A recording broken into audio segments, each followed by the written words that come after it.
गोरखपुर में बाहुबली हरशंकर तिवारी के बेटे विनय शंकर तिवारी पर ईडी की कार्रवाई हुई है। उनकी 72 करोड़ रुपए की संपत्ति जब्त कर ली गई है। आपको बता दें, विनय शंकर तिवारी भी पूर्व विधायक हैं।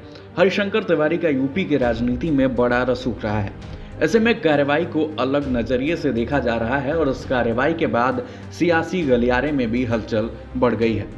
आपको बता दें, उनकी प्रॉपर्टी पर प्रवर्तन निदेशालय का एक्शन हुआ है। विनय शंकर तिवारी और उनके परिवार की 72 करोड़ से ज्यादा की संपत्ति ईडी द्वारा जब्त कर ली गई है। ईडी ने पूर्व में दर्ज किए गए मनी लॉन्ड्रिंग के केस में विनय शंकर तिवारी पर शिकंजा कसा है। विनय शंकर इसी केस के चपेट में आए हैं। उनकी जब्त की गई संपत्ति लखनऊ, गोरखपुर और महाराजगंज जिले में है।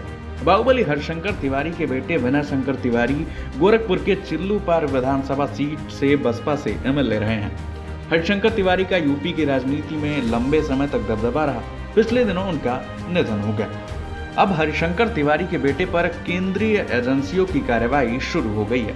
विनय शंकर तिवारी पर कार्रवाई मेसर्स गंगोत्री एंटरप्राइजेज लिमिटेड नामक एक कंपनी के मनी लॉन्ड्रिंग केस में शामिल होने के कारण की गई है। यह कंपनी विनय शंकर तिवारी और उनके परिवार के सदस्यों के नाम पर रजिस्टर्ड है। विनय शंकर तिवारी इस कंपनी के निदेशक, प्रमोटर और गारंटर है। कंपनी के खिलाफ मनी लॉन्ड्रिंग निवारण अधिनियम यानी कि पीएमएलए 2002 के तहत केस दर्ज है। ईडी ने कंपनी के खिलाफ दर्ज केस के आधार पर जांच शुरू की थी।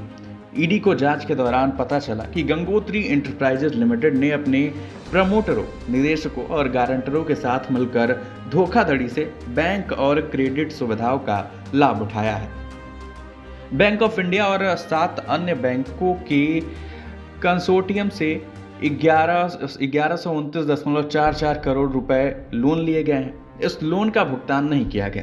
कंपनी ने बड़े स्तर पर पैसे का डायवर्जन और दुरुपयोग किया है। जांच में यह भी सामने आया है कि गंगोत्री एंटरप्राइजेज लिमिटेड और उसके प्रमोटरों, निदेशकों और गारंटरों ने नियमों का दुरुपयोग करते हुए बैंकों के कंसोर्टियम को 754.24 करोड़ रुपए की चपत लगाई है। इस मामले में ईडी की आगे की जांच अभी जारी है।